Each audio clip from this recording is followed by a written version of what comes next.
किसी पैसे वाले पेशेंट को एक किडनी बेच दूंगा, बहुत पैसे आ जाएंगे। फिर एक आंख बेच दूंगा और पैसे आ जाएंगे।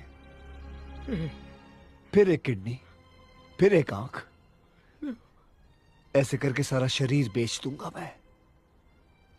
इसी में मैं तिवारी का कर्जा चुका के अपने पापों का प्रायश्चित पूरा करूंगा।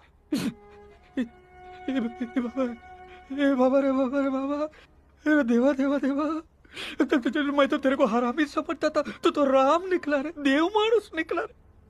तू बाबूराव के लिए अपना किडनी बेचेगा, अपना आंख बेचेगा। है देवा, देव दे देव मानुस निकला रे तू, देव। मैं अपनी किडनी की बात नहीं कर रहा हूँ, आपके किडनी और आंखों की बात कर रहा हूँ। ये मैं क्या मायला।